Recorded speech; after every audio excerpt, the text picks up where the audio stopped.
I've never played the original Journeyman Project game, but I really like time travel stories. After all the great stuff I've heard about Journeyman, I was really looking forward to its sequel, Buried in Time, from Presto Studios and Sanctuary Woods. So your expectations were high, were they? Oh, my expectations were indeed high. You shouldn't do that, you know. You always get disappointed when you do that. But this time it didn't happen. Buried in Time actually surpassed my expectations. It's a huge, subtle, entertaining piece of work.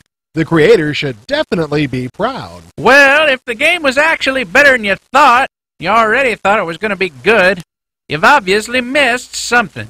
Well, tell me about it and I'll tell you what's wrong with it. Gee, thanks. Well, the story is really good. Gage Blackwood is temporal security agent number 5 who saved the day in the first game.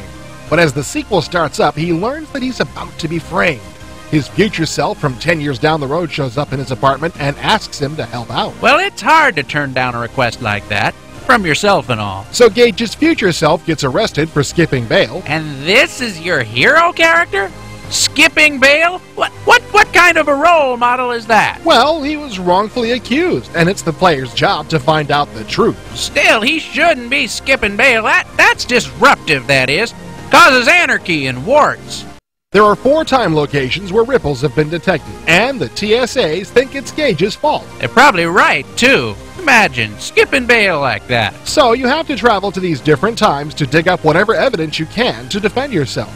There's 11th century Mayan catacombs, the palace of Richard the Lionheart in 1204, Leonardo da Vinci's studio in 1488, and a 22nd century space station. So where do you go first? Well, first you go to your apartment 10 years in the future to get all the information you can on what you need to do, but then you can choose for yourself where to start.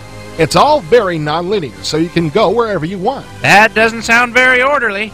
I think these things should be laid out for you. What if you went to the wrong place? Well, wherever you go, the locations just look gorgeous. These are the most realistic computer sets I've ever seen. Are there just buildings, or do you run into any people? It's not very realistic for there not to be any people around. There are actually people around, and the compositing with the digital sets is remarkable. There's sometimes a small halo effect, but the sharpness of the image more than makes up for it. Anyway, Gage has to be careful not to meet any people along the way, since there's always the possibility of making things even worse. Okay, so the pictures are nice, and the story's good.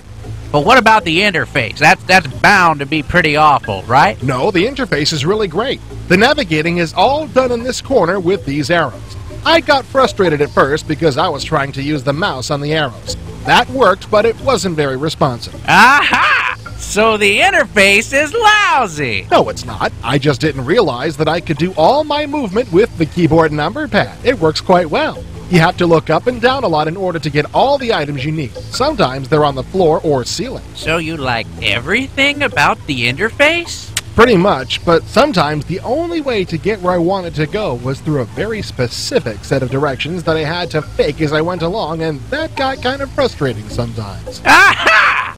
I was completely surprised to find that there's a lot of humor in this game. Huh.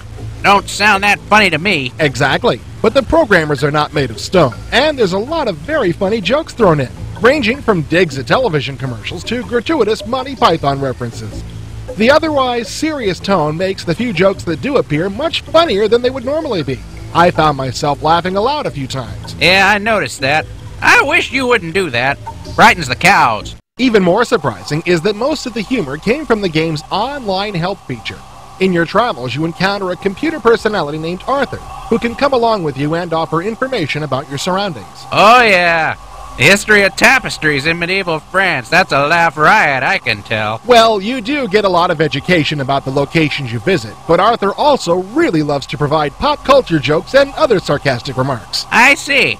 And this is supposedly useful, is it? Well, you can also get proper hints about how to proceed from Arthur, but they cost points, so you don't want to do that too often. At least it doesn't cost money like a 900 number. Wait, I've got one.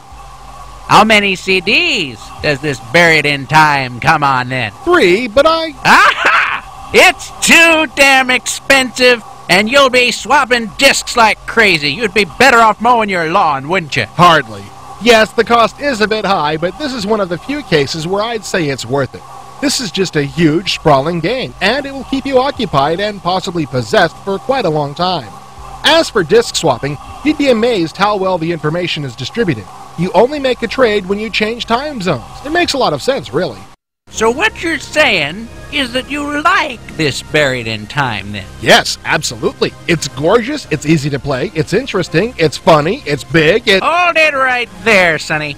So you're saying that there's nothing bad I can say about this game, then? Well, in a way, yes, I guess I am. What if I told you that you shouldn't be wasting your time playing a stupid computer game in the first place? Aha!